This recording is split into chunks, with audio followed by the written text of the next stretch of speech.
Praise the lord ప్రియులారా, millennium అనే వీడియోకు రెండవ భాగం ఇది. అంత్యదినాల్లో భయంకరమైన భూకంపాలు కలుగుతాయి. అప్పుడు ఆ భూకంపాలలో అనేకులు చనిపోతారు. అయితే దేవుని ప్రజలు వారికి హెల్ప్ చేస్తారు.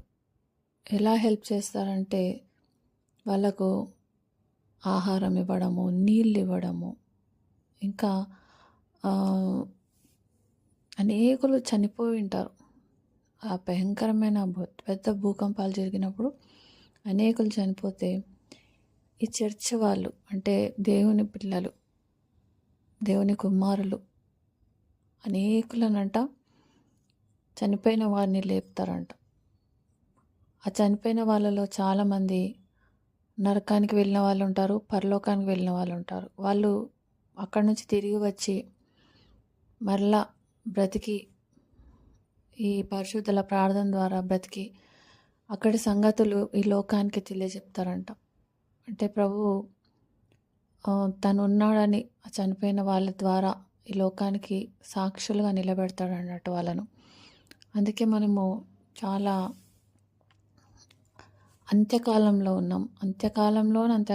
ఉన్నాం మనం. కాబట్టి ఇక్కడ దేవుడు గొప్ప మినిస్ట్రీ, గొప్ప సేవ చేసి ఎప్పుడు లేనంత పంటను మనం కోస్తాం. అంటే అనేకమైన ఆత్మలను ఈ కార్యాల ద్వారా రక్షిస్తామని మా ప్రభువు తెలియజేస్తున్నాడు. తర్వాత చర్చ్ని వాడుకుంటాడు ప్రభు. చర్చ్ని వాడుకొని చర్చ్ ద్వారా ప్రజలతోటి, లోకంతో ప్రభు మాట్లాడతాడు. మన ఈ సేవలో మనకు ఉన్న ఒకే ఒక ఆయుధము ప్రేమ. మనం ప్రేమతోటే పోరాడతాము. ఆ ప్రేమతోటే యేసు ప్రభువును కమ్యూనిటీలోకి, అంటే సమాజంలోనికి మనం తీసుకెళ్తాము. హతసాక్షుల గురించి ఒక దైవజనుడు నావెల్ జాన్సన్ అనే అతను ఈ దర్శనం చూశాడంట. ఆ దర్శనంలో దేవుడు ఒక గుర్రం పైన కూర్చొని, ఇంకా కొంతమంది కూడా గుర్రాల పైన ఉండి ఆయన వెంబడి వెళ్తూ ఉన్నారు. వాళ్ళు ఒక సైన్యం లాగా ఉన్నారంట. వాళ్ళ చుట్టూ యవనస్తులు ముందు నడుస్తూ ఉన్నారంట, దేవుని పిల్లలు. అయితే ఒక సిటీకి వచ్చేటప్పటికి అది ఏమైందంట, ఆ ఆర్మీ, అంటే యేసు ప్రభువు నడిపిస్తున్న గుర్రాలు కానీ ఆ యవనస్తుల గుంపు కానీ అదొక ఆర్మీ లాగా ఉండి అది స్లోగా ఆగిపోయిందంట ఒక సిటీ దగ్గరకు వచ్చేటప్పటికి. ఎందుకంటే ఆ సిటీలోకి ఎంట్రన్స్లోనే అక్కడ సతాను మనుషులు ఉండి గన్ ఫైర్ చేస్తున్నారంట. అవి నాన్ స్టాప్ గన్ ఫైర్ వస్తున్నాయంట. అంటే AK-47లో ఎట్లా బుల్లెట్స్ వస్తుంటే అట్లా వస్తూ ఉన్నాయంట. అయితే అక్కడ ఎవరు వెళ్ళడానికి వీలు లేని పరిస్థితి ఉందంట. అప్పుడు ఆ యవనస్తుల్లో పిల్లలు ప్రభువా మేము వెళ్తామని మాకు పర్మిషన్ ఇవ్వని యేసు ప్రభుని అడుగుతున్నారంట. ఆ బుల్లెట్స్ ఉన్నా కూడా మేము వెళ్తామనేసి. అయితే ప్రభు ఒక అమ్మాయిని చూసి నువ్వు వెళ్ళు అని ఒక అమ్మాయికి పర్మిషన్ ఇచ్చాడంట. ఆ అమ్మాయి ఎంతో ఏజ్ లేదు, 23 ఇయర్స్ ఉందంట. ఆ ఆర్మీ ఆగిపోయింది కానీ ఆ అమ్మాయి ముందుకు బయలుదేరిందంట. ఆ అమ్మాయి వెళ్తూ ఎంతో సంతోషిస్తూ డ్యాన్స్ చేస్తూ దేవుణ్ణి ప్రేజ్ చేస్తూ ముందుకు వెళ్తుందంట. ఆమెను చూడగానే గన్ ఫైర్ స్టార్ట్ అయిపోయిందంట. స్టార్ట్ అయిపోయి ఆ బుల్లెట్స్ జస్ట్ ఆమె దగ్గరికి, ఆమె గుండె దగ్గరికి రావడానికి జస్ట్ 12 ఇంచెస్ దూరంలో ఉండగానే ఆమె స్పిరిట్ అనేది బయటికి వచ్చేసిందంట. అంటే ఆత్మ బయటికి వచ్చేసిందంట. ఒక గొప్ప వెలుగు ఆమెలోంచి బయటికి వచ్చిందంట. ఆ వెలుగు సిటీని కమ్మేసిందంట. ఆ వెలుగులో అనేకుల కళ్ళకున్న పొరలు తొలగిపోయి యేసు ప్రభువే నిజమైన దేవుడు అని తెలుసుకొని దేవుని కుమారుని నమ్మారంట. చూడండి, ఒక్క అమ్మాయి, ఒక్క గర్ల్ హోల్ సిటీని రక్షించిందంట. అయితే మనం హతసాక్షుల గురించి చాలా భయపడుతుంటాము. కానీ ఈ సాక్ష్యం విన్నాక నాకు హతసాక్షుల విషయంలో ఉన్న భయం తొలగిపోయింది. నిజంగా ఆమె ఒక రెప్పపాటులో ప్రభువు చింతకు చేరిపోయింది. చాలా భయపడతాం. అమ్మో! ఎలా ఉంటది? ఏంటి? చనిపోతే ఏంది? అని అనుకుంటుంటారు కదా! మనం చిన్నప్పటి నుంచి కూడా భయంలో ఉంటాం. కానీ ఆ గొప్ప పంట కోసం ప్రభువు ఎలా చనిపోయాడో అలా కొంతమందిని ప్రభువు ఏర్పరచుకొని హతసాక్షులుగా వాడుకుంటాడన్నట్టు. సో, ఈ సాక్ష్యం విన్నాక భయం అనేది నాలో తొలగిపోయిందనే చెప్పాలి. ఇంకా మనము లోకానికి, పరలోకానికి మధ్యలో మనం ఉన్నామన్నట్టు. ఈ ఏజ్ ఎట్లుందంటే మనము ఈ అంత్యకాలంలో ఒక ఏజ్ చనిపోతుంది, ఒక ఏజ్ బతుకుతుంది. అంటే సన్‌సెట్, సన్‌రైజ్ లాగా ఒక కొత్త లోకంలోకి, కొత్త పరలోకంలోకి మనం వెళ్ళిపోయే సమయం ఆసన్నమైంది. ఇదే మనం అందరికీ చెప్పాలి. ఈ లోకంలో ఉన్న వాళ్ళకి ఇదే చెప్పాలి. రాబోయే యుగం ఎలా ఉంటుంది? రాబోయే లోకం ఎలా ఉంటుంది? రాబోయే పరిస్థితులు ఎలా ఉంటాయి? దేవుడు ఈ లోకాన్ని అసలు ఎందుకు చేశాడు? ఒక కొత్త పరలోకం ఎలా ఉంటుంది? ఆ కొత్త నూతన జీవితం ఎలా ఉంటుందని ప్రజలకు తెలియజేస్తే వాళ్ళు ఇష్టపడి నమ్మి దేవుణ్ణి అంగీకరిస్తారని ప్రభువు ఇవన్నీ చెప్పమని ప్రభువు మనకు తెలియజేస్తున్నాడు. మనం ఎలా ఉన్నామంటే 2 రెల్మ్స్‌ని టచ్ చేస్తున్నాం. 2 రెల్మ్స్ అంటే ఈ గతించిపోయే ఈ లోకాన్ని, సృష్టించబడబోయే నూతనమైన యెరూషలేముని అనే 2 రెల్మ్స్ అంటే 2 లోకాలను మనము మధ్యలో ఉన్నామన్నట్టు. లాస్ట్ ఫేజ్‌లో ఉన్నాము. లోకంకి లాస్ట్ ఫేజ్ ఇది. కానీ మిలీనియంకి బిగినింగ్ ఫేజ్ అంటే మిలీనియం స్టార్ట్ అవుతుంది మనకు. అంటే 1000 ఏండ్ల పరిపాలన స్టార్ట్ అవుతుంది. అది గ్లోరియస్‌గా ఉంటుందంట. మహిమాయుతమైన ఆ గ్లోరియస్ సిటీ, ఆ పరిపాలన, ప్రభుత్వం కానీ, అక్కడ మనం చేయబోయే పనులు కానీ, అక్కడ మనకు ఉండబోయే మహిమాయుక్తమైన దేహం కానీ, అవన్నీ కూడా మనకు తెలియదు. ఎవరు కూడా మనకి ఇవి చెప్పలేదు కాబట్టి మనకు తెలియదు. కొంతమంది మాత్రమే ప్రభువు రివీల్ చేస్తాడు. అయితే అవన్నీ కూడా అందరికీ తెలియాలని ప్రభువు ఈ ఆన్లైన్ ద్వారా కానీ, బుక్స్ ద్వారా కానీ ప్రభువు మాట్లాడుతూ రాబోయే లోకాన్ని గురించి మనల్ని ధైర్యపరుస్తూ ఈ చులకనైన శ్రమలను పక్కన పెట్టి అనేకులను మనం ప్రభు కొరకు రక్షణలోకి నడిపించాలని ప్రభు కోరుతున్నాడు. ఎవరిని భయపెట్టి కానీ, బెదిరించి కానీ, లేదు నువ్వు నరకానికి వెళ్తావు అది ఇది అని కానీ చెప్పకుండా దేవుడు మన దేవుని ప్రేమను మనం లోకానికి తెలియజేసి ఆ ప్రేమ ద్వారానే మనము అనేకులను రక్షించాలని ప్రభు తెలియజేస్తున్నాడు. అలాగే ఈ అంత్యకాలము ఈ యాంటీక్రైస్ట్ కోసం ఒక సీన్ సెట్ చేస్తుంది. ఈ అంత్యకాలంలో ఆయన యాంటీక్రైస్ట్ అని అతను బయలుపడడానికి అంత సిద్ధమవుతుంది. అప్పుడు ట్రూ చర్చ్ కూడా బయటపడుతుంది. అంత్యక్రీస్తు ఇప్పుడు చర్చ్కి అంత పవర్ లేదు, కానీ అంత్యక్రీస్తు సమయంలో చర్చ్కి చాలా పవర్ వస్తుంది. చర్చిలోంచి అనేకులు దేవుడు అభిషేకించి దేవుడు అనేకులను గొప్పగా వాడుకోబోతున్నాడు. కాబట్టి చర్చ్ ఒక కుమారుణ్ణి కనడానికి రెడీగా ఉంది. ఆ కుమారునికి రాజదండం ఇవ్వబోతుందని మనం విన్నాం కదా.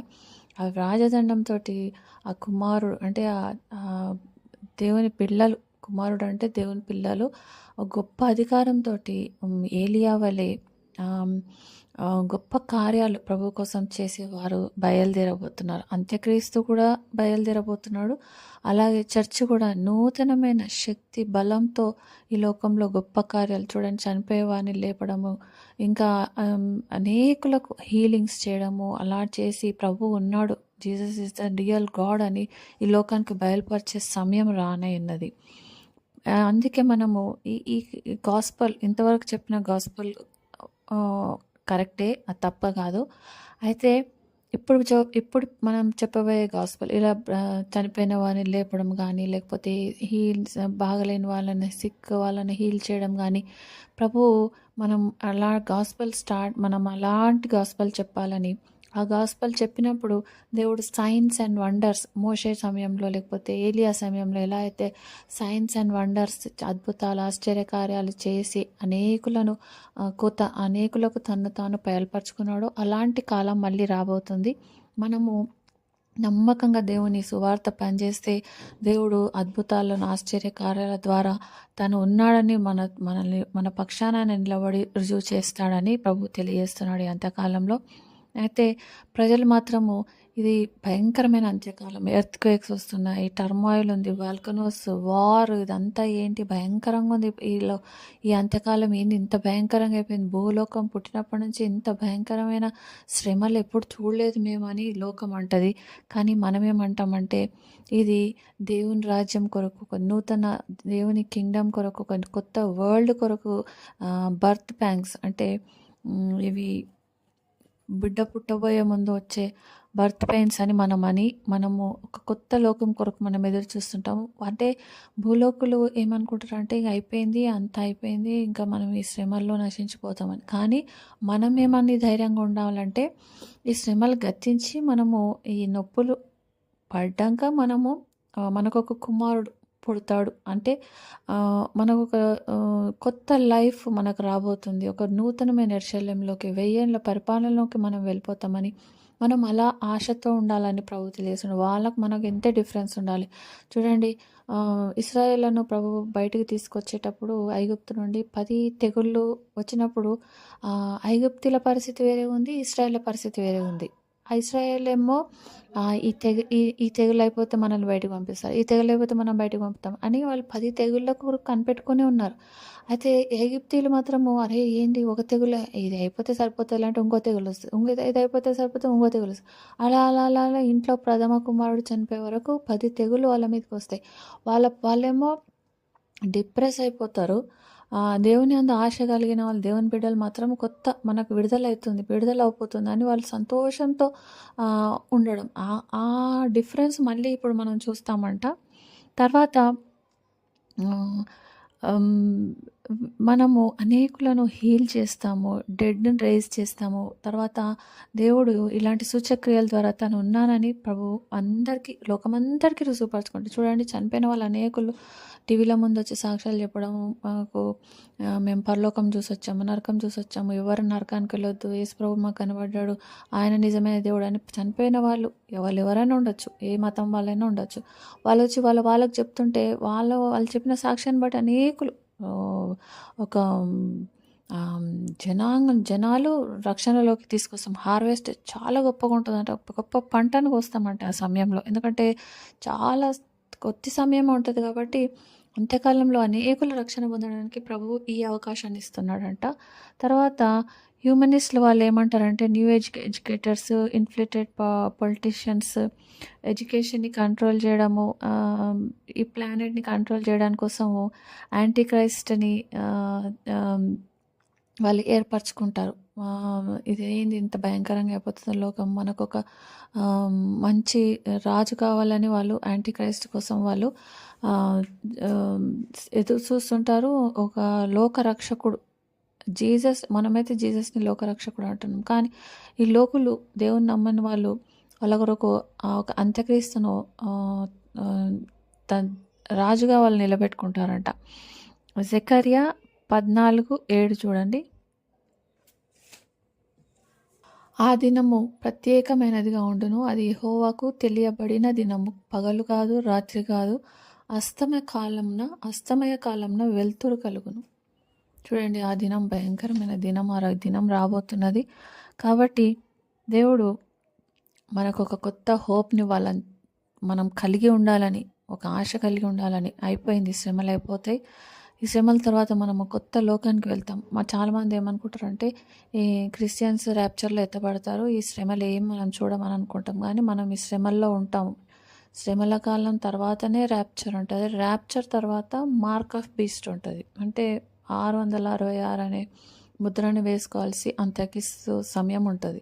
కాబట్టి మనం అంత్యక్రీస్తు సమయంలో ఉండము, కానీ ట్రిబులేషన్లో మాత్రం ఉంటాం, శ్రమల్లో ఉంటాం. ఆ శ్రమల కాలంలో దేవుని కొరకు గొప్ప కార్యాలు చేస్తారని నేను ఇంతకుముందు వీడియోలో చేశాను. ఒక్కొక్కరి మీద మ్యాంటల్స్ పడతాయి అని చెప్పాను కదా. మ్యాంటల్స్ అంటే దుప్పటి, ఏలియా దుప్పటి, అలాంటి దుప్పట్లు ఈనోకు, ఏలియా కానీ, మోషే కానీ ఇలాంటి వాళ్ళ పవర్స్, దుప్పట్లు పడడం అంటే దుప్పటి వచ్చి మన మీద పడడం కాదు, ఆ పవర్స్ ఒక్కొక్కరికి 2-3 మ్యాంటల్స్ కూడా పడతాయంట.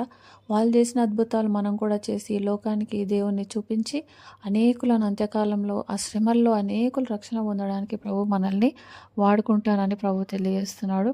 దేవుడు తన చిత్తాన్ని ప్రకటన గ్రంథం 2వ అధ్యాయం 11వ వచనము. సంఘములతో ఆత్మ చెప్పుచున్న మాట చెవిగలవాడు వినుగాక, జయించువాడు రెండవ మరణం వలన ఏ హాని చెందడు. మనము రెండవ మరణం వలన ఏ హాని చెందని జనరేషన్లో మనం ఉన్నాం. అంటే ర్యాప్చర్ జరిగే సమయంలో మనం కానీ బ్రతుకుంటే మనం రెండవ మరణము మన మీద అధికారం ఉండదు. మనం గ్లోరియస్ బాడీస్, ఒక కన్ను రెప్పపాటులోనే మనం మన మహిమ శరీరాలను ధరించుకొని ప్రభుతో పాటు ఆయనతో ఆ మేఘారూఢుడైన ప్రభు రానయుండగా ఆయనతో పాటు మేఘాల మీద పరలోకానికి కొనిపోబడతామంట. అంటే మనం ఆ జనరేషన్లో మనం ఉన్నాం. ఒకవేళ మనం బ్రతికి ఉంటే మాత్రం మన మీద రెండవ మరణానికి అధికారం ఉండదని ప్రభు తెలియజేస్తున్నాడు.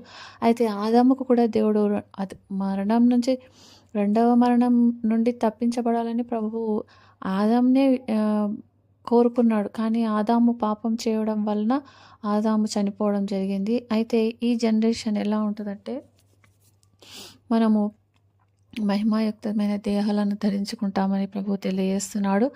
6000 సంవత్సరాల క్రితమే ప్రభు ఈ లోకాన్ని చేశాడు. అయితే ప్రభువుకు ఈ 6000 సంవత్సరాలు జస్ట్ ఒక 6 రోజులు మాత్రమే.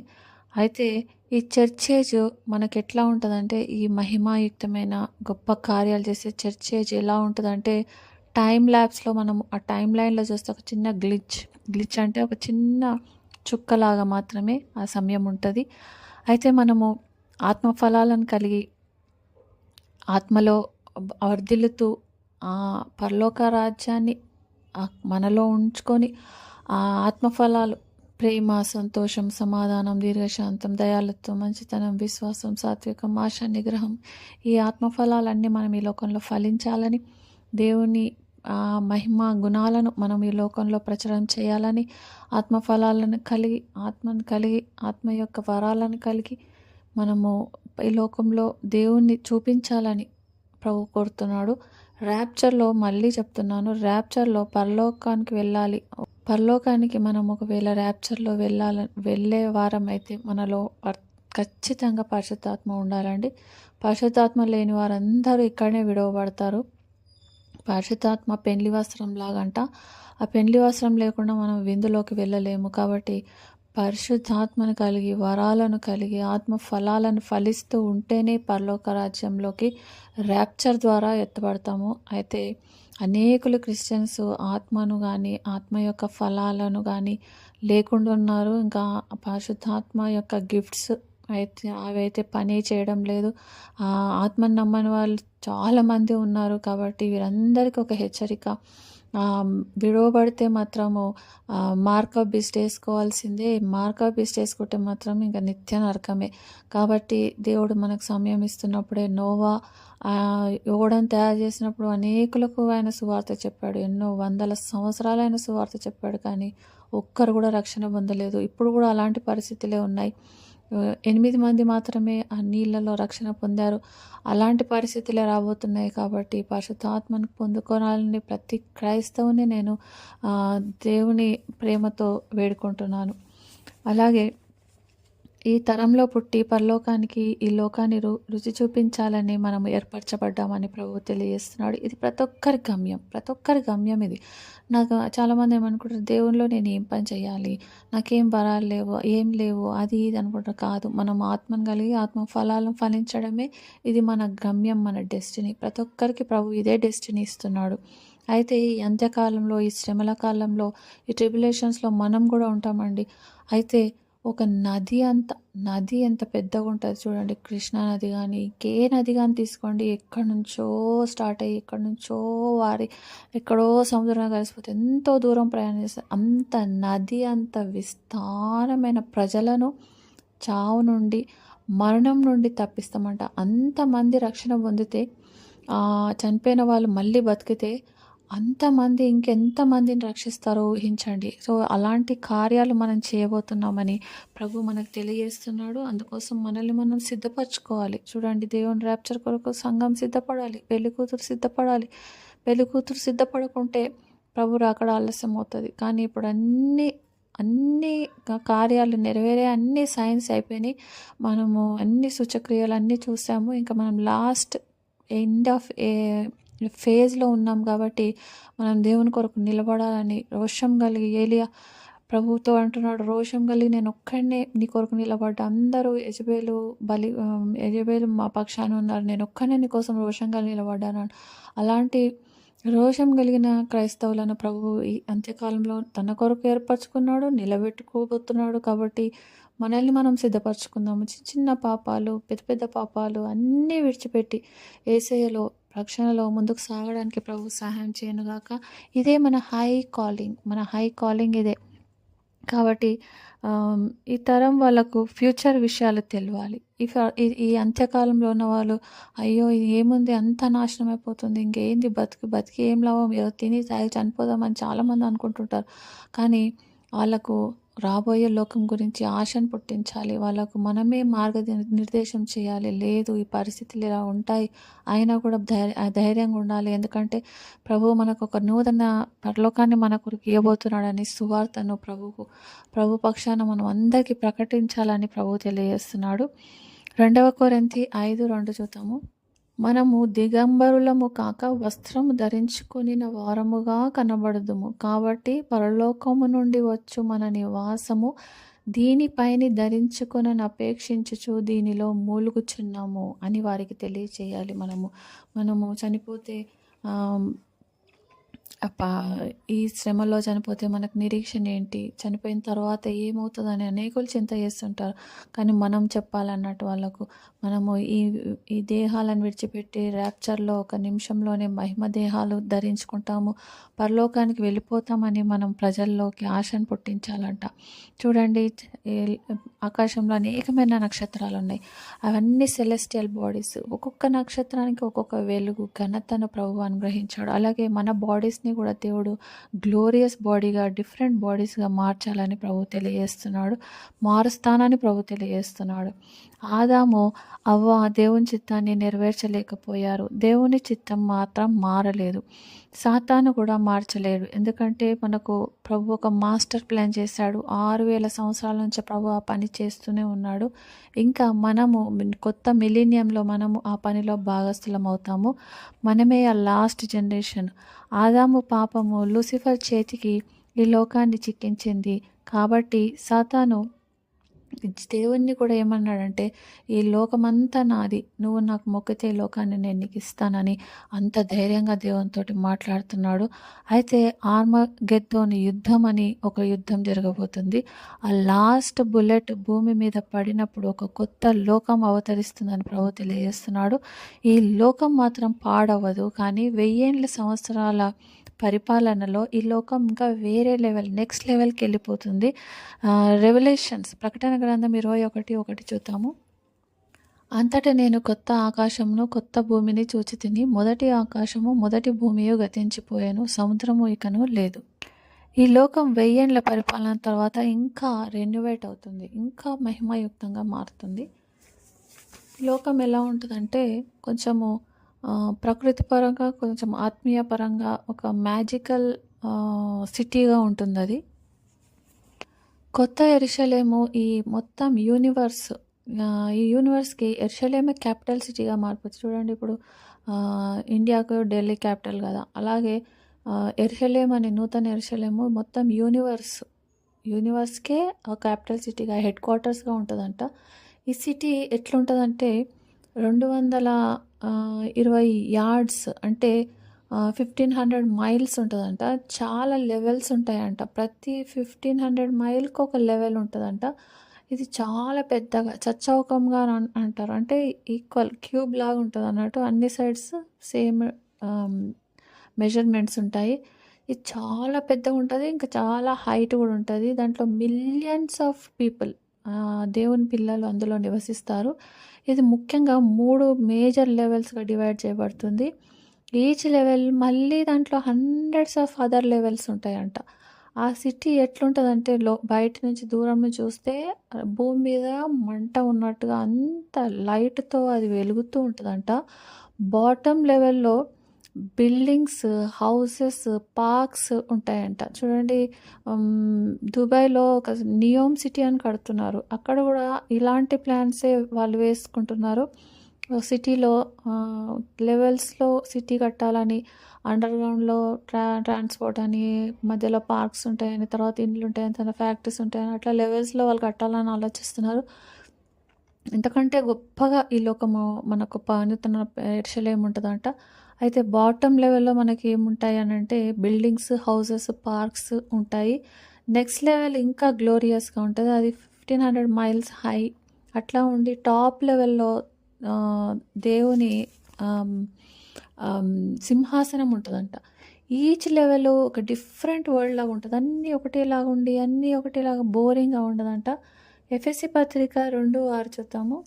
క్రీస్తు యేసునందు ఆయన మనకు చేసిన ఉపకారం ద్వారా అత్యధికమైన తన కృపా మహదైశ్వర్యమును రాబో యుగములలో కనపరచు నిమిత్తం. చూడండి, రాబో యుగములలో ఆయన మహదైశ్వర్యమును మనకు కనపరుస్తూనే ఉన్నాడంట. అయితే ఈ ఎక్సీడింగ్ రిచెస్ అండ్ గ్రేస్ అని ఉంది ఇంగ్లీష్ బైబిల్లో. ఇన్ హిస్ కైండ్నెస్, ఆయన దయలో మనకు ఇవన్నీ కూడా ఆయన చూపెట్టబోతున్నాడు. మనం ఆ లోకంలో మనం నివసించనే ఉన్నాం. అక్కడ మనము పని చేస్తామంట. యెషయా గ్రంథము 9:7 చూద్దాము. ఇది మొదలుకొని మితి లేకుండా దానికి వృద్ధియు క్షేమమును కలుగునట్లు సర్వకాలము దావీదు సింహాసనమును రాజ్యమును నియమించును. న్యాయం వలనను నీతి వలనను రాజ్యమును స్థిరపరచుటకు అతడు సింహాసనాసీనుడై రాజ్య పరిపాలన చేయును. సైన్యములకు అధిపతియగు యెహోవా ఆసక్తి కలిగి దీన్ని నెరవేర్చును. ఈ వాక్యము నూతన యెరూషలేము గురించే చెప్పబడిందండి. అక్కడ మనకు గొప్ప లోకం మన కొరకు ఎదురు చూస్తుంటుంది. దేవుడే ఆ లోకాన్ని మన కొరకు తయారు చేస్తాడు. ఆ స్టార్స్, ప్లానెట్స్ ఇవన్నీ కూడా మనం చూస్తుంటాం కదా. ఇవన్నీ ఏదో మనం ఏమనుకుంటామంటే ఎందుకు చేసిండో దేవుడు, ఏం వాటితోటి ఏం యూజ్ అని, ఫన్ కోసం ఉన్నాయా, ఊరికట్లా పెట్టిండా, ఏదైనా డెకరేషన్ పీసెస్ అని మనం అనుకుంటామంట. కానీ ఈ యూనివర్స్ అంతా ఇంకా ఎక్స్పాండ్ అవుతూనే ఉంటుందంట. మిలీనియంలో చూడండి, మనము ఈ నూతన యెరూషలేములో ఉండి ఈ యూనివర్స్ మొత్తాన్ని మనం పరిపాలిస్తామంట. ఈ ఈ ఈ సైంటిస్టులు ఏమని చెప్తారంటే ఈ యూనివర్స్ ఎక్స్పాండ్ అవుతూనే ఉందండి. అది చెప్పేది కరెక్టే. ఇంకా ఎక్స్పాండ్ అవుతుందంట ఈ యూనివర్స్. ఆయన రాజ్యము నిరంతరం కొనసాగుతుంది. అది యుగాలు అలా వెళ్ళిపోతూనే ఉంటది. మనము పరలోకంలో టైం అనేది ఉండదు. మనము past tense, present tense, future tense ఇవన్నీ ఏమి ఉండవు. అక్కడ టైమే ఉండదు కాబట్టి అది ఎప్పుడు ఎక్స్పాండ్ అవుతూనే ఉంటుంది. లూకా సువార్త 1:31-33. ఇదిగో నువ్వు గర్భము ధరించి కుమారుని కని ఆయనకు యేసు అని పేరు పెట్టుదువు. ఆయన గొప్పవాడై సర్వోన్నతుని కుమారుడు అనబడను. ప్రభువైన దేవుడు ఆయన తండ్రి అయిన దావీదు సింహాసనం ఆయనకిచ్చెను. ఆయన యాకోబు వంశస్థులను యుగయుగములు ఏలును. యుగాలు అక్కడ అంటే టైం ఏమి ఉండదు అక్కడ. ఆయన రాజ్యం అంతం లేనిదై ఉండును. అంతం లేదు ఇక దానికి. అటువంటి రాజ్యంలోకి మనం వెళ్ళబోతున్నామని మనం సంతోషించాలి. ఇంకా అనేకులను కూడా ధైర్యపరిచి మనము వారిని తీసుకెళ్ళాలని ప్రభు తెలియజేస్తున్నాడు. ఈ ఎర్త్ యూనివర్స్‌కి క్యాపిటల్ అవుతుంది. తర్వాత వీఆర్ గోయింగ్ టు ఎంజాయ్. మనం ఏమనుకుంటామంటే మనకు చెప్పిన వాడికి మన పాస్టర్స్ కానీ ఏమని చెప్తారంటే పరలోకంలో ఎప్పుడు పాటలు పాడుకుంటుంటాము, మంచిగా ఇన్స్ట్రుమెంట్స్ ఉంటాయి, వాటిని వాయిస్తూ ఉంటాము, ఎప్పుడు తినుకుంటా తాగుకుంటా ఎంజాయ్ చేస్తుంటామని. కానీ అదంతా చాలా కొంచెమే చెప్పారు. అక్కడ దీనికి చాలా పెద్ద ఫ్యాక్టరీస్ ఉంటాయంట. బట్టలు, క్లోత్స్, లెనిన్ ఇట్లాంటివి అందరూ కూడా పని చేస్తున్న ఫ్యాక్టరీస్ ఉంటాయంట. మనం చాలా బిజీగా ఉంటాం అక్కడ. ఎంత టైం పాస్ చేయడం అంటే ఏముండదు. ఎవరికి ప్రత్యేకమైన పనులు వాళ్ళకు ఉంటాయి. ఇక్కడ ఈ లోకంలో ఎలా మనం పని చేసుకుంటున్నామో అక్కడ కూడా అలాగే పని చేస్తుంటామంట. ఇంకా అక్కడ ఫ్రూట్స్ అండ్ ఫుడ్ పెంచుతాం, అంటే పంట పండిస్తాం అన్నట్టు. పంట పొలాలు ఉంటాయి, పూల తోటలు ఉంటాయి, ప్లస్ ఇక్కడ ఫ్రూట్స్ ఫలాలు ఫలిస్తుంటాయి కాబట్టి మనం అక్కడ వాటిని పండించి వాటిని సిటీకి తీసుకొచ్చడానికి వెహికల్స్ కూడా ఉంటాయంట, ట్రక్స్ ఉంటాయంట, గొప్ప గ్లోరియస్ రోడ్స్ ఉంటాయి. అంతా హై టెక్నాలజీ వాడుతున్నట్టుగా ఉంటుంది. తర్వాత పెద్ద పెద్ద మైటీ ఇన్క్రెడిబుల్ లార్జ్ లేక్స్ ఉంటాయంట, వాటి నుంచి ఫిషింగ్ జరుగుతుంటుందంట, హెవెన్ బోట్స్ ఉంటాయంట అక్కడ. కాబట్టి ఇవన్నీ ఎంజాయ్ చేయకుండానే ఆదాము పాపం చేయడం ద్వారా ఈ లోకంలో ఉన్న మహిమ పోయింది. ఆ లోకం మహిమ మళ్ళీ తిరిగి రాబోతుంది. ఈ మహిమను మనం ఇంతవరకు చూడలేదు. కాబట్టి ప్రభువు అటువంటి రాజ్యంలోకి మనందరిని తీసుకెళ్తానని వాగ్దానం చేస్తున్నాడు. దేవుని రాజ్యం ఈ భూమిపై వచ్చునుగాక అని మనం ప్రార్థన చేస్తాం కదా! అదే ఈ రాజ్యము. ఈ రాజ్యాన్ని మనం అనుభవించాలని ప్రభువు తెలియజేస్తున్నాడు. మనము ఎందుకు ఈ లోకానికి వచ్చామో మనం ముందే మర్చిపోతాం. చూడండి, మనం పుట్టకముందే మన ఆత్మ ఉండింటది. కానీ మనం ఏం చేస్తామంటే ఈ లోకానికి వచ్చినాక మర్చిపోతాం. మనం ఎవరి కడుపున ఏ ప్రదేశంలో ఏ దేశంలో పుట్టాలన్నది అంతా కూడా మనము నిర్ణయించుకొని వస్తామంట. వచ్చి దేవుని సేవ చేయాలని వస్తాం. కానీ ఇక్కడికి వచ్చినాక సాతాను చేసే మోసాన్ని బట్టి మన కాలింగ్ని బట్టి మనము దానికి దూరమే మర్చిపోయి, దేవా ఎవరు ఎక్కడున్నావు, అసలు ఏంది ఇదంతా అని కూడా మనము ప్రభువుని ప్రశ్నిస్తుంటాము. కానీ మనం ఎక్కడైతే మనం ఉన్నామో అది మనం కోరుకొని వచ్చిన ప్లేస్ అని చాలామందికి తెలియదు. ఇక్కడికి వచ్చాక కంప్లైంట్ చేస్తుంటాం, మా సిక్ అయ్యామని, నాకు అది లేదని ఇది లేదని. కాదు, మనకు ముందే తెలుసు ఈ రోగాలు వస్తాయని తెలుసు, ఈ పరిస్థితులు మనం ఉంటామని తెలుసు, ఈ బిదరికం ఉంటుందని తెలుసు. అన్నీ తెలిసే మనం వస్తాము. వచ్చిన తర్వాత ఊరికే మనం ప్రభుని ఆయాస పెడుతుంటాం. అందుకే అంటారు ప్రభు, గునుగొద్దు సనగొద్దు, మీరు ఆల్రెడీ తెలుసుకొనే వచ్చారు. సనగడం ద్వారా మీరు ఇజ్రాయేల్లో అనేకులు చనిపోయారు. కాబట్టి మనం కూడా అలాంటి పని చేయొద్దు. ప్రభువు మనం ఒప్పుకొని వచ్చాం కాబట్టి మనము శక్తిని దేవా, ఈ శ్రమలను తట్టుకునే శక్తిని దేవా అని మనం అడగాలి. ఈ లోకం ఒక స్కూల్ లాగా, మనకు ట్రైనింగ్ స్కూల్ లాగా. మనం పర్ఫెక్ట్గా మారాలి అంటే మనకు పరీక్షలు పెడతాడు దేవుడు. పరీక్షలో మనం పాస్ అయ్యే కొద్దీ నెక్స్ట్ లెవెల్కి వెళ్తూ ఉంటాము. నెక్స్ట్ లెవెల్స్లో ఇంకా హార్డ్ సిలబసే ఉంటుంది, హార్డ్ పరీక్షనే ఉంటుంది. కాబట్టి మనం ఈ లోకంలో శ్రమల కాలం అని మనం గుర్తెరగాలి. మనం వచ్చింది ఒక షార్ట్ పీరియడ్కి. చూడండి, ఈ లోకం అనంతమైనది, టైమే లేదంటున్నాం కదా. మనం ఉన్నది 6000 ఇయర్స్లో ఒక గ్లిచ్ మాత్రమే, ఒక చిన్న చుక్క కూడా మనం కనపడం. అంత చిన్న సమయం మనది. 100 ఏళ్ళు కూడా మనం బ్రతకలేము. అలాంటి చిన్న సమయంలో చిన్న చిన్న కష్టాలను మనము పెద్దగా అనుకుంటాం. చూడండి, పౌలు భక్తుడు ఏమంటున్నాడు, నాకు లైట్ అఫ్లిక్షన్స్, చిన్న శ్రమ, ఈ చిన్న శ్రమలు నాకు గొప్ప మహిమను తీసుకొస్తాయి అని అంటున్నాడు. కాబట్టి శ్రమల్లో ఆనందించాలని, సంతోషించాలని, శ్రమలు తీయమని ప్రభుని అడగాలి. తీయకుంటే ఆయన మీద కోపం తెచ్చుకోవద్దు. కానీ శ్రమలను ఎండ్యూర్ చేయడానికి, ఓర్చుకోవడానికి ఓపికనని దేవా అని మనం ప్రార్థన చేయాలి. మనం పాపంలో పడుతుంటాం, లేస్తుంటాం. మళ్ళీ మనము ఎలా రెస్పాండ్ అవుతాం? మనం పాపంలో పడడం దేవుడు చూసి మనల్ని ముఖం మార్చుకోడు. కానీ పడ్డాక మనం ఎలా రెస్పాండ్ అవుతున్నాం? పాపంలోనే కొనసాగితే అప్పుడు ప్రభు బాధ కలుగుతుంది. మనం కానీ రెస్పాండ్ అయ్యే రిపెంట్ అవుతున్నాను, నన్ను క్షమించు అని మనం మార్గం ఎప్పుడైతే యూటర్న్ తీసుకుంటామో అది మన క్యారెక్టర్ని బిల్డప్ చేస్తుంది. అది చూసి దేవుడు సంతోషిస్తాడు. దేవునికి అది కావాలి. ప్రభువు మన క్యారెక్టర్ని బిల్డప్ చేస్తుంటాడు. మనం పడి లేచిన తర్వాత ఎలా ఉంటాము అది ప్రభు కోరుతుంటాడు. మనము పాపం లేని వారం అంటే మనం మోసపరుచుకున్నట్టే. మనం పడుతూ లేస్తూ ఉంటాం కాబట్టి మనం ఎప్పటికప్పుడు మన పాపాలని, మనల్ని పరిశుద్ధ రక్తంలో కడుక్కోవాలని, మనల్ని మనం సిద్ధపరచుకోవాలని, రెండవ రాకడకు మనం సమీపంగా ఉండగా ఆ పరలోకానికి, ఆ దివ్యమైన లోకానికి తగిన పౌరులుగా మనల్ని మనం సిద్ధపరచుకోవాలని ప్రభు కోరుతుంటాడు. బైబిల్ గ్రంథంలో 1 కొరింథీ 6:2 చూద్దామండి. పరిశుద్ధులు లోకమునకు తీర్పు తీర్చుదురని మీరెరుగరా? మీ వలన లోకమునకు తీర్పు జరగవలసి ఉండగా మిక్కిలి అల్పమైన సంగతులను గూర్చి తీర్పు తీర్చుటకు మీకు యోగ్యత లేదా? మనమంట లోకానికి తీర్పు తీరుస్తామంట. మనం ఏంజల్స్కి, దూతలకు తీర్పు తీరుస్తామంట మనం. అలాంటి దివ్యమైన పరిస్థితిలోకి దేవుడు మనల్ని తీసుకెళ్ళాలంటే మనల్ని పరీక్షలు పెట్టకుండానే తీసుకెళ్తాడా? లేదు. మనం పరీక్షల్లో పాస్ అవ్వాల్సిన యేసయ్యనే పరీక్షకు నిలబడ్డాడు. శిలువ శ్రమను సహించాడు.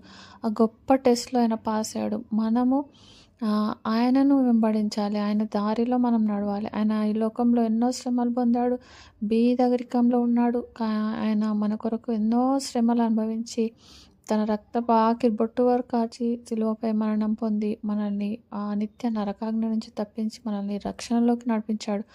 ఇంత గొప్ప కార్యం దేవుడు చేశాడు. ఆయన ఈ లోకంలో ఉన్నప్పుడు ఆత్మఫలాలు ఫలించాడు. మనం కూడా ఆయన మార్గంలో నడుస్తూ ఆయన మనకు మన జీవితంలో ఏర్పరచబడిన శ్రమలను కానీ, పరిస్థితులను కానీ మనం ముందుకు నడుస్తూ, వాటిలో నడుస్తూ ఈ లోకానికి దేవుణ్ణి చూపించాలి, ఆత్మ ఫలాలను చూపించాలనేది ప్రభు చిత్తం. కాబట్టి మనము అటువంటి మైండ్ సెట్ కలిగి ఉండాలని ప్రభు తెలియజేస్తున్నాడు. పౌలు అన్నట్టుగా మనము లైట్ అఫ్లిక్షన్, ఒక మూమెంట్ ఇంతలో ఉండి అంతలో కనపడదు. కాబట్టి ఆ శ్రమ గతించిపోతుంది. దేవుడు తప్పకుండా తప్పిస్తాడు.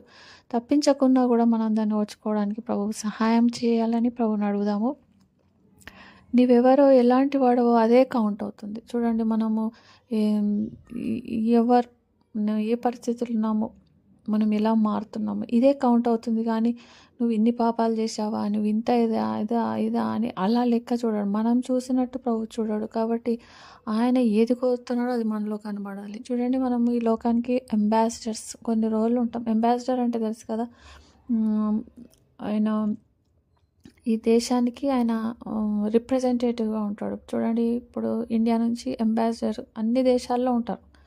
మనం ఏం చేస్తాము, ఇండియా తరఫున మనం అక్కడ ఉండి మనం ఇండియా క్యారెక్టర్స్ని రిఫ్లెక్ట్ చేస్తుంటాం. మన పండుగలు అక్కడ జరుపుకోవడానికి, లేకపోతే మన పాస్పోర్ట్స్ని అక్కడ ఇచ్చేయడానికి, మన అక్కడున్న వాళ్ళకు మనల్ని మనం చూపించుకోవడానికి. మనం ఎట్లా చూపిస్తాం, మనం వాళ్ళలో కలిసిపోము. నేను ఇండియన్ని అని అక్కడ చూపించుకుంటుంటాం. మన ఇండియా పక్షాన మనకు ఒక ఆఫీస్ ఉంటుంది, అక్కడ అందులో పనిచేస్తుంటాం. అలాగే పరలోకం నుంచి వచ్చిన అంబాసిడర్స్ని మనం యేసయ్య యొక్క గుణలక్షణాలను మనం ఇక్కడ చూపించాలి. కానీ ఈ లోకంలో పడి మనము లోకల కంటే ఎక్కువ పాపంలో పడిపోయి మనం లోకల కంటే ఎక్కువ దుర్మార్గతలో ఉంటూ ప్రభువుని బాధ పెట్టడం కాదు.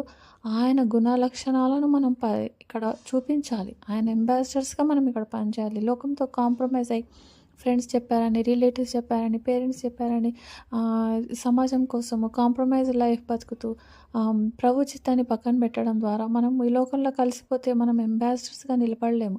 మనము ఒక ప్రత్యేకమైన జీవితాన్ని, ఆ పరలోక జీవితాన్ని మనం ఇక్కడ చూపించాలనేదే ప్రభు కోరిక. అలా నువ్వు జీవించడం ద్వారా నువ్వు ఒక 4వ సువార్త, నువ్వు 5వ సువార్త అయిపోతావు. మనకు 4 సువార్తలు బైబిల్లో ఉన్నాయి. 5వ సువార్త నీవే. ప్రజలు నిన్నే గమనిస్తుంటారు. వాళ్ళు ఏం బైబిల్ తీసుకొని రోజు చదవరు, కానీ రోజు నిన్ను చదువుతుంటారు వాళ్ళు. నువ్వే సువార్తవు కాబట్టి నువ్వు చేసే ప్రతి పని వాళ్ళు కౌంట్ చేస్తుంటారు.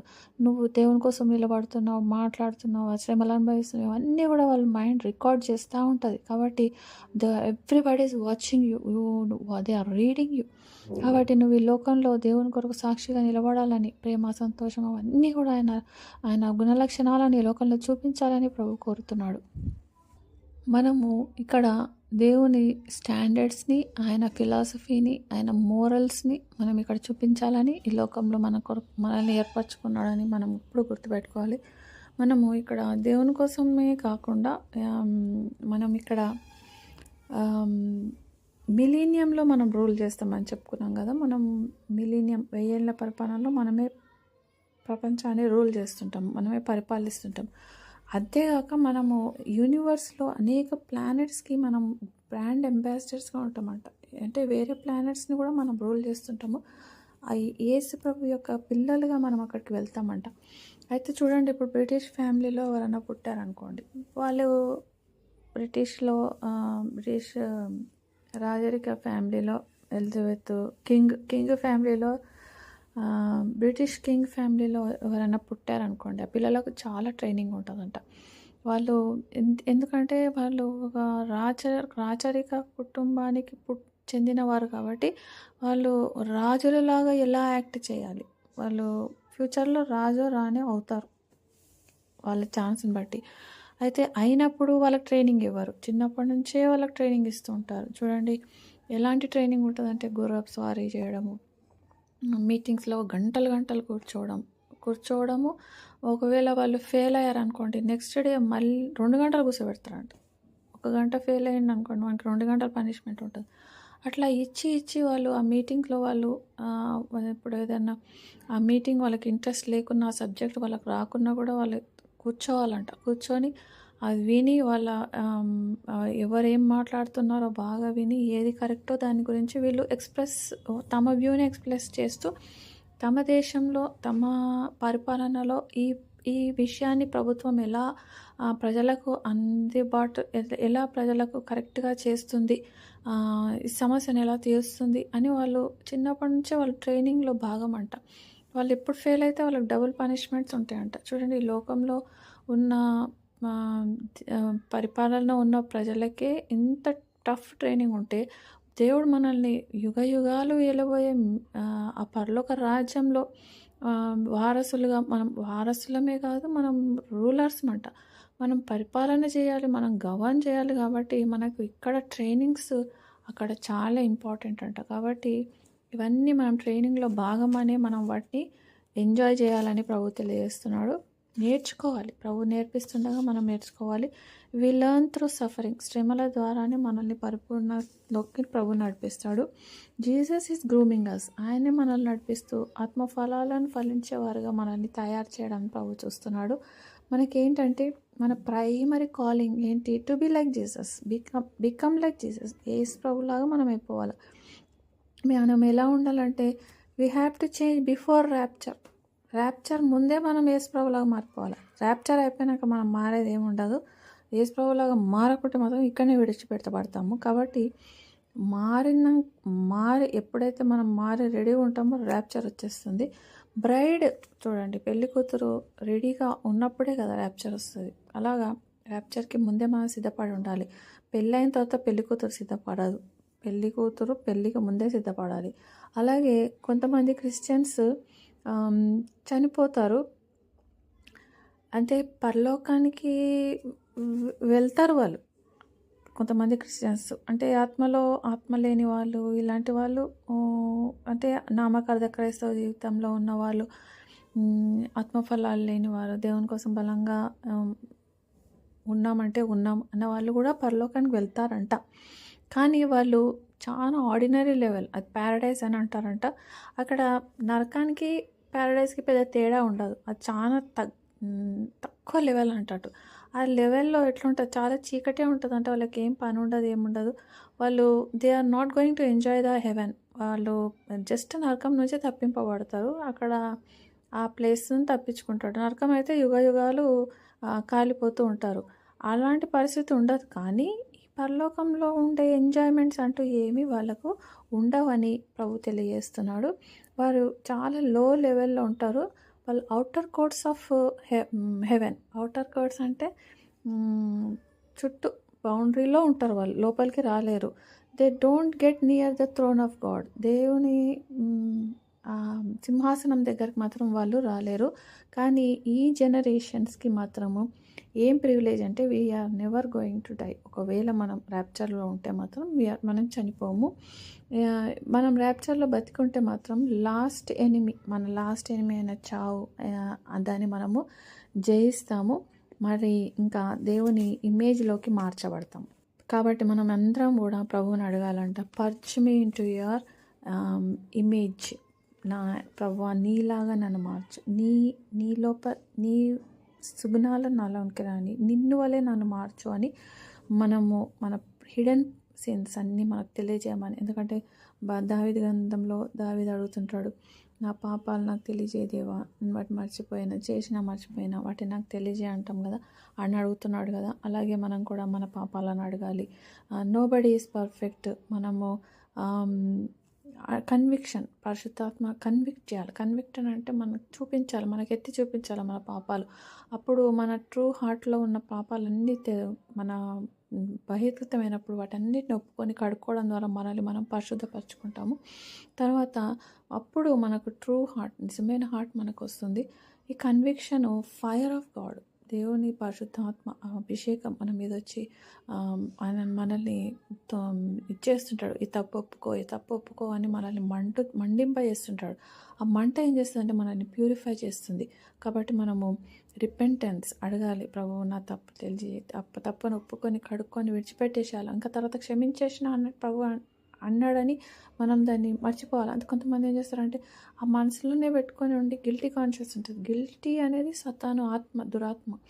గిల్టీ ఉండొద్దు. మనం దేవుని దగ్గరికి వచ్చామంటే నమ్మాలి, క్షమించాడు అనాలి, దాన్ని విడిచిపెట్టాలి. మనం వేరే దారిలో మనము ముందుకు సాగిపోవాలనే ప్రభు కోరుతున్నాడు. కాబట్టి ఫైర్ ఆఫ్ గాడ్ కొరకు అడగాలి మనం, దేవా నా తప్పులు నాకు చూపించు, ఆ ఫైర్లో నా ప్రతి పాపం మర్చి కాలి బూడిదైపోయి పరిశుద్ధపరచబడి నేను నీ కొరకు జీవించాలి ప్రభువా అని దావీదు అడిగినట్టు మనం అడగాలని ప్రభు తెలియజేస్తున్నాడు. ఈ కన్విక్షన్ కమ్స్ సెరాఫిమ్ అని మనకు జీవులు ఉన్నాయి. యెషయా గ్రంథంలో ఈ జీవులు వస్తాయంట. ఈ జీవులు వచ్చి ఏం చేసి చూడండి, యెషయా అడుగుతాడు సెరాపిము ముందు యెషయా నిలబడి, అమ్మో నేను సెరాపిం చూసినా, నేను దేవుని సింహాసనం చూసినా, నేను పాపిని, నా నోరు పాపంతో ఉన్నది, నేను చనిపోతా అది అన్నప్పుడు సెరాపిం వచ్చి అక్కడ నుంచి అగ్ని తీసుకొచ్చి దేవుని ముందర అగ్ని తెచ్చి ఆయన యెషయా నోటికి పెట్టినప్పుడు ఆ యెషయా నోరు ఏమవుతుందంటే పవిత్రపరచబడ్డదని ఆయన చెప్తాడు. సో అలాగే మనకు కూడా సెరాపిమ్లు వస్తాయంట, వచ్చి మనల్ని కూడా పరిశుద్ధపరుస్తారంట. మన దగ్గరకు వచ్చి మనల్ని కన్విక్ట్ చేసి మన హృదయంలో ఉన్న పాపాన్ని తీసివేసి కాల్చివేస్తారంట. అండ్ మనము ఈ పరలోకంలో నూతన జీవితంలో అపోస్టలిక్ లెవెల్, ఈ అంత్యకాలంలో మనము చర్చ్ ఒక కొత్త అపోస్తలు ఎన్నో వండర్స్ సైన్స్ చేశారు కదా, అటువంటి ఆ ఏజ్లోకి మళ్ళీ మనం వెళ్ళబోతున్నామని ప్రభు తెలియజేస్తున్నాడు. ఈ నూతన మిలేనియం గురించి ప్రభు ఎన్ని వాక్యాలు మనకు తెలియజేసిండగా మనం తెలుసుకొని ఇంకా అనేకులకు తెలియజెప్పుదాం గాక. ప్రభు ఈ వాక్యాన్ని దీవించును గాక. Amen, amen, amen.